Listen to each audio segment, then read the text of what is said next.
Good day everyone, ma'am and classmates. I am Arfren Salian and I will be discussing about the 10 uncommon items found in the OR.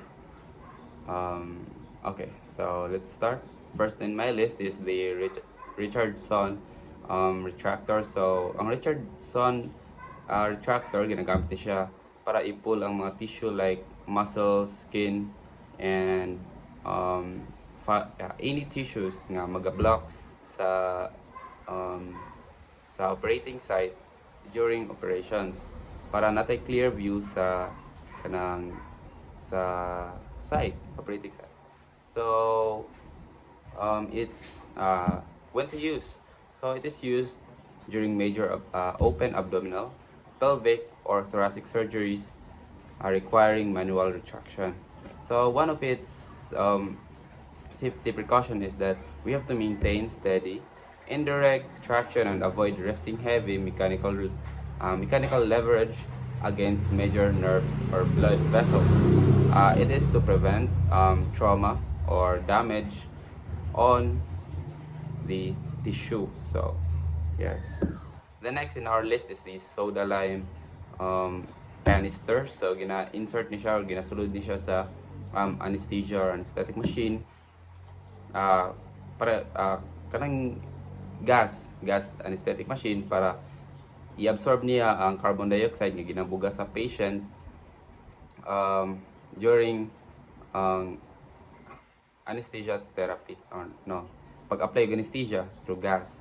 So when to use, it is attached to anesthesia machines during procedures requiring general inhalation anesthesia, and its safety precaution is that it monitor the granule color turning from white to purple and replace immediately upon exhaustion.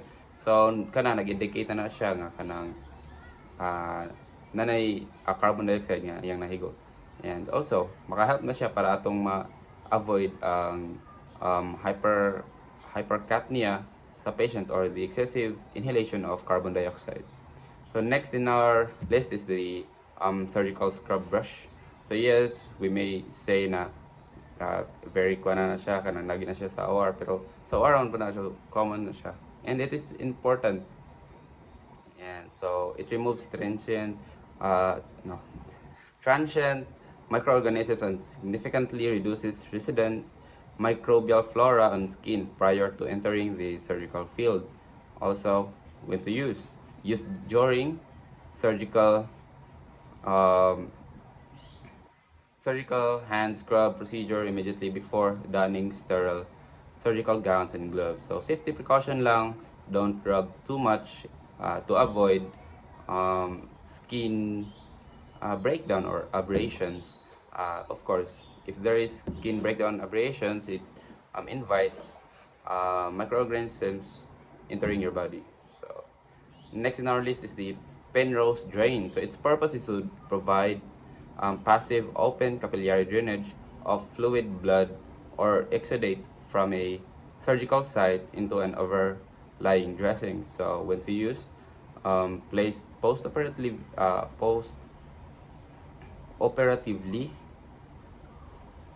when fluid accumulates. So in the seroma, which may use seroma, hematoma, or abscess formation. It is when this certain conditions is anticipated. So next in our list is the sharp container, of course. So its purpose is to hold sharp items like the syringe in order to avoid accidental puncture. So when to use, of course, we have to discard it immediately after single use during invasive procedures like blood draws or IV access. Then one of its safety precautions is that we have to never fill past the designated fill line.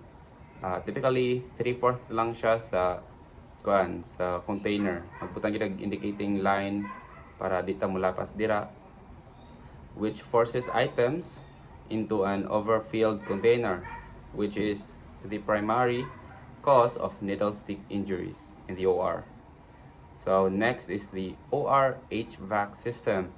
So mo nang na-discuss ni ma'am first day nato nga dili sure kung nana dira sa OR sa doctors, pero ang purpose ni is to maintain positive air pressure, precise temperature and humidity control, and continuous HEPA filtration to keep airborne contaminants out of the surgical field.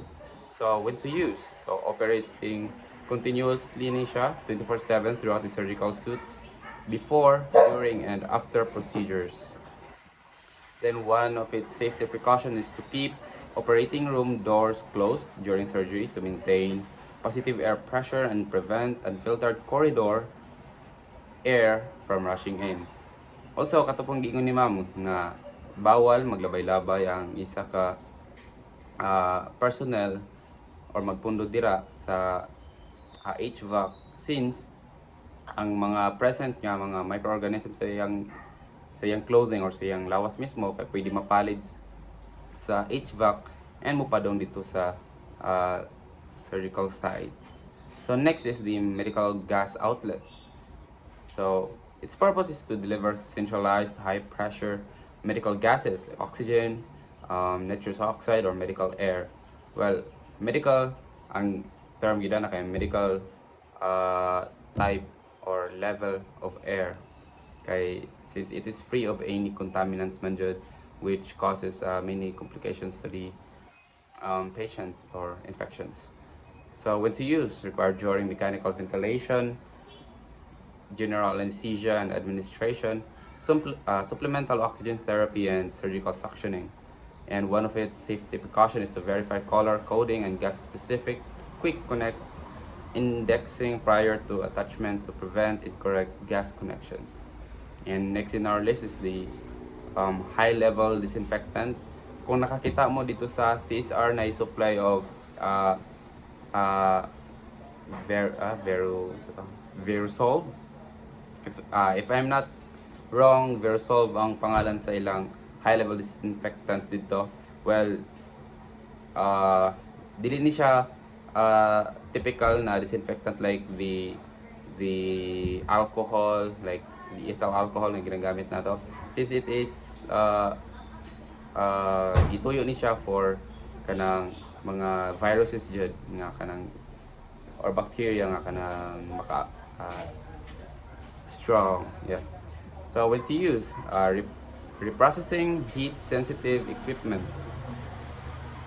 So like for example, flexible endoscopes, laryngoscopes, blades, ultrasound probes. Yeah, that's all between patients' uses. So one of its safety precaution is it is only used exclusively in designated area, well ventilated areas, while wearing chemical resistant gloves, because this is a very corrosive solution. Then also eye protection, aprons to prevent toxic vapor inhalation or skin burns. Then lastly is the Pennington clamp. So it is used to grasp and stabilizes tissue or organ walls firmly without causing crushing injury. So utilizing triangular window jaws. So it's when to use this equipment or paraphernalia, it is used in OB/GYN, rectal, and thoracic procedures to hold tissue such as the uterus, hemorrhoids, or lung tissue. So one of its safety precautions is to apply only the necessary Rache closure depth. Overclamping friable tissue can cause tissue necrosis or tearing. So it is used to those tissues that are delicate and can easily be damaged. So that's why we have to be precise on the pressure that we use para dili ma-damage ang certain tissue. So I guess that's all. Thank you, ma'am.